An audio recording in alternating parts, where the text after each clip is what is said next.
Check this.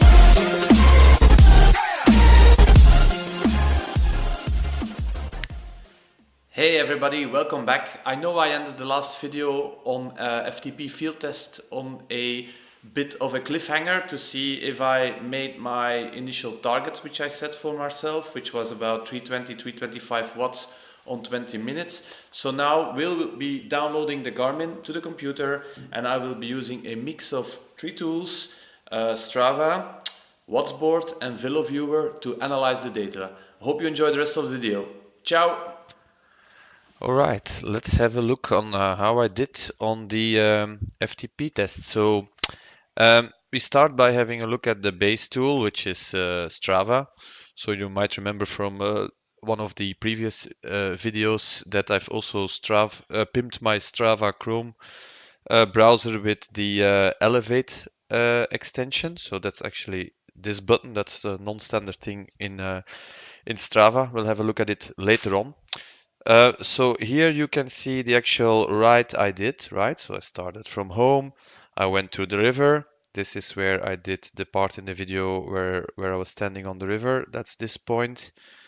And then I did the warm-up all the way till about here. This is where Appelsphere is, and this is then the actual test for about 20 minutes, which brought me right back at the bridge where I did then the post video. So that's that stretch all the way until here. That's the actual test. So the first thing you can actually see, if on the analysis, you can see that I did the 5 sprints. Well, I actually did 6 sprints. This is up the bridge. 5 sprints, each time reaching about 1000 watts. We can see that here. You can see the heart rate slightly trailing. So heart rate goes up after the sprint, which is normal because it's just such a short effort. And if I zoom back out again, you can see here that we have the test captured. And I would say I start about here and I end about here, right?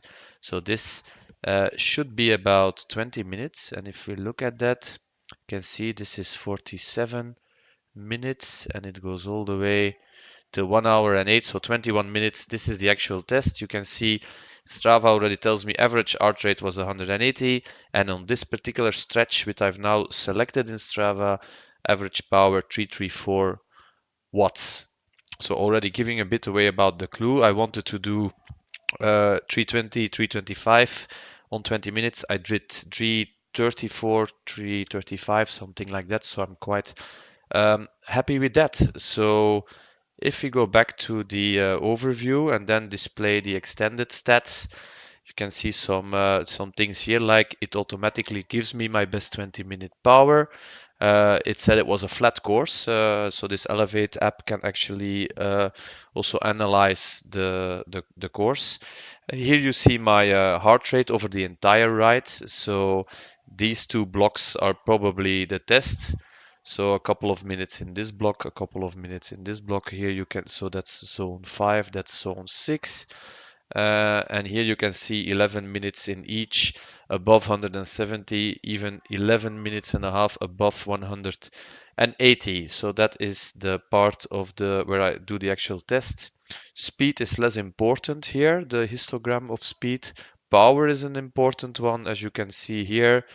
I was about in zone 7, 23 minutes, and zone 7 is everything between 280 and 420 watts. So that's again the test showing up here in the wattage distribution of the entire test. Cadence, relatively high cadence I did the test at. And then grade, which is not so important here, elevation not important, ascent speed also not so important. But you can already see the basics in Strava. Also on the best splits, if I select my best 20 minutes on power, you will see he will automatically highlight this stretch here, which is from here all the way down to here. So River Schelde, River Dender, that's the actual test. So that's what we can see in Strava or with Elevate. So all of this is completely free of charge, no premium, no nothing. You can already see the basics. You can also see in the analysis that I did the test quite well. So the heart rate was quite flat, so steadily rising from just under 180, let's say in the beginning of the test 175 to all the way 184 after 20 minutes. Cadence average 97, which is good. No real power drops, so a quite steady power profile, which means I've executed the tests quite okay. If I would have started too fast, you would start seeing power drops over here where I cannot keep it up anymore, but it was tough, but I managed to hold the power more or less. And we'll have a look at Veloviewer later on to see how much the drop actually was in the second half of the test. It shouldn't be too many watts, and in this case it actually wasn't, so which is good. If we move to Veloviewer, let's select the test first. So here you see the all my activities. If I select FTP test here, it will open a new browser window.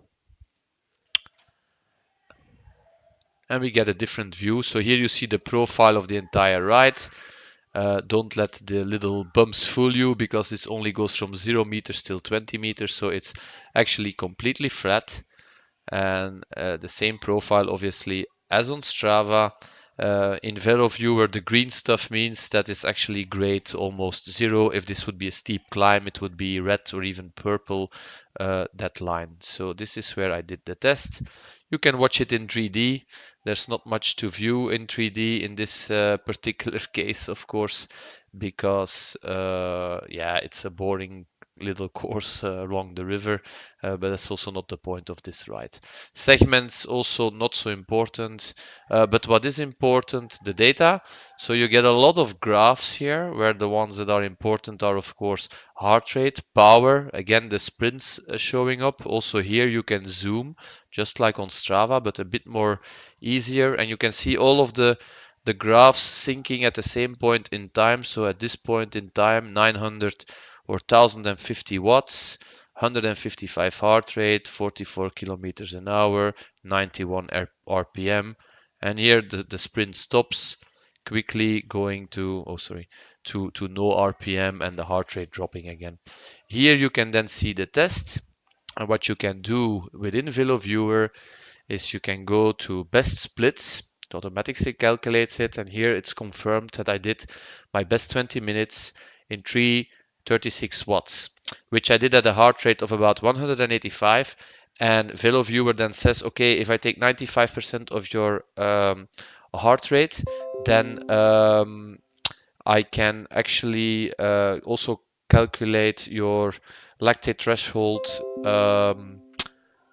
heart rate. So you did the test, the 20 minutes I did in 181 average, and it says, okay, your LTHR is 177, which is 95% of the 181.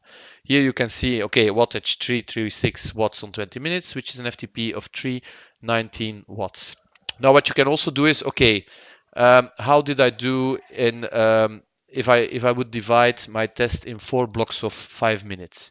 So what I'm going to do is, please give me a custom split of 5 minutes, and I want to have the 4 best splits. Then you can see here. So if I select the 20 minutes, you see the entire test highlighted there, 336 watts. And if I now look at 4 blocks of 5 minutes, you can see 350 watts, 341, 329, 315. So it actually means that I did quite well in being constant. So I started here a bit fast, 350. In the end, I still have 329 watts. So well, it's not entirely at the end, but okay, there is not too much difference. So if we do it slightly different, and we say, okay, let's do 10-minute splits, and give me 2 splits. All right.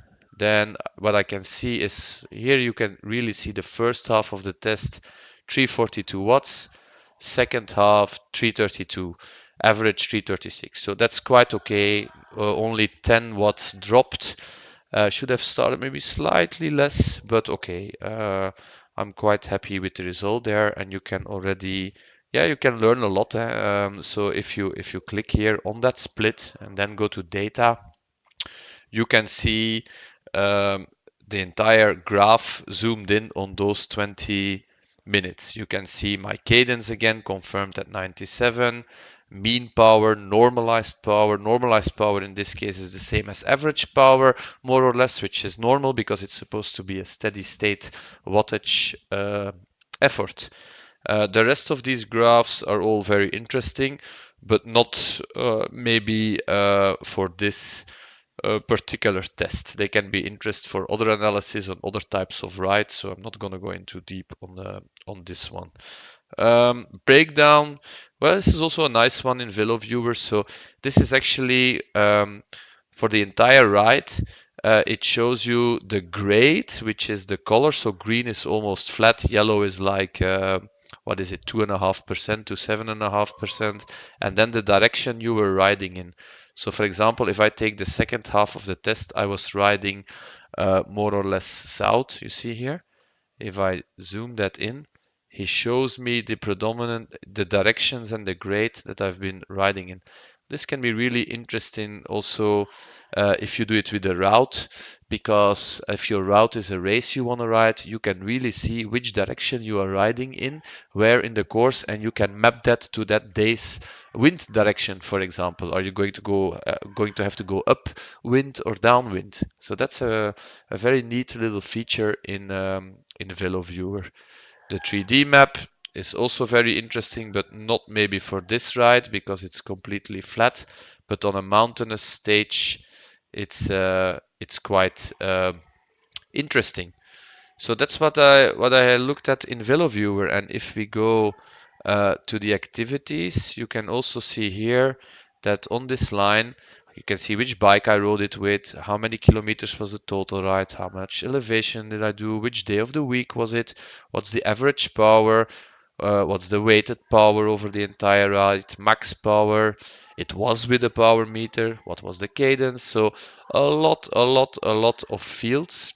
How many kilojoules did you do? How many calories? I'll do another video on what the relation is between the two and how it gets calculated.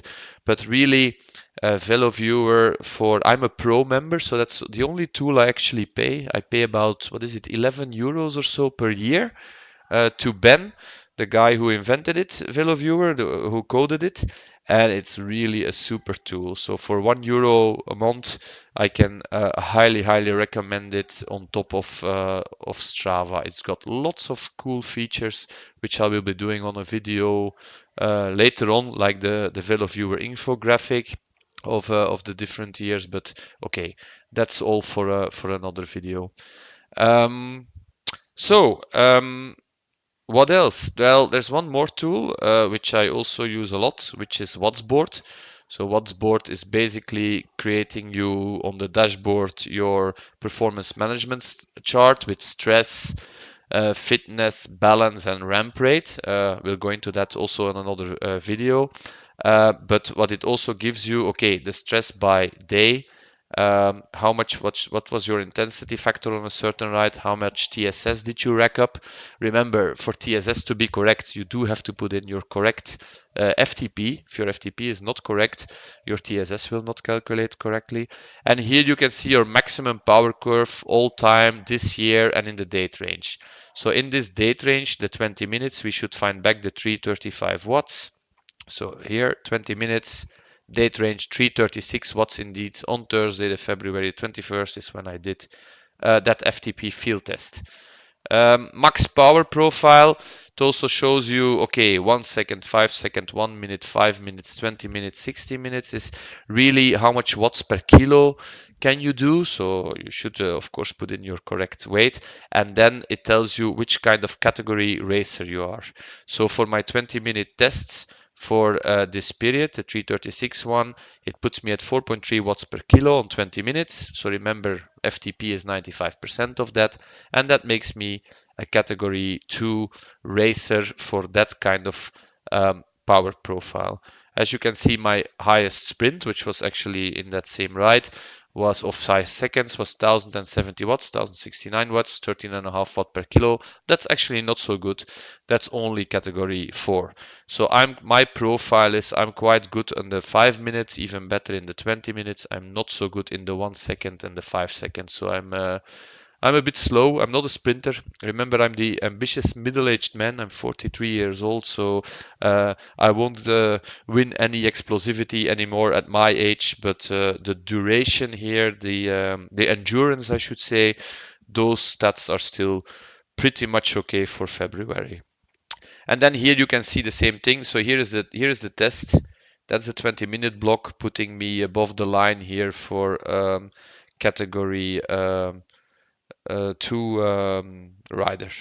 If I add the profile comparison, so this is category 5, 4, 3, 2, 1, and this is World Tour. So as soon as you're above 5, then you start for 20 minutes. You start to become well, maybe not World Tour, but at least pro rider category. Time spent in zones again, in the power zones. So I spend, as you can see, 6 minutes, 4 minutes, and another 2.5 minutes above my FTP. And the FTP that I've put in, I update it regularly.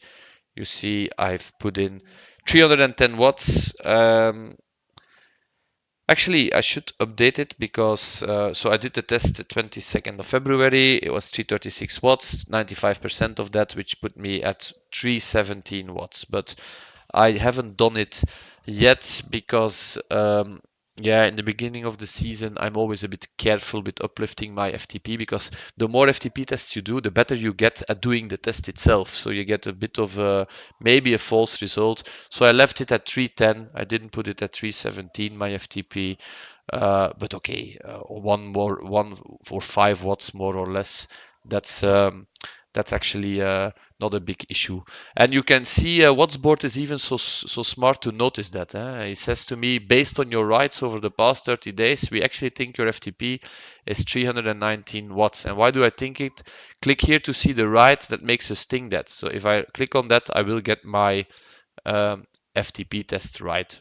Because here he knows like, hey, you did on 20 minutes 336, so 95%. You should be putting in an FTP of 319 watts based on that test. So that's how I use my 3 main tools. So Strava, Veloviewer, this kind of stuff, the data, the graphs, and the splits, more importantly, and then Wattsboard to actually analyze my test. And what I can tell you is that I did achieve my goal of the 320 watts. I did 336, so I'm happy with that. And now I hope I can add another 10 to 15 watts to that and maybe lose 2-3 kilos. And then I will be a happy camper this season. That's it, guys. Thanks for watching and listening this time for the analysis, and see you on the next video. Bye bye.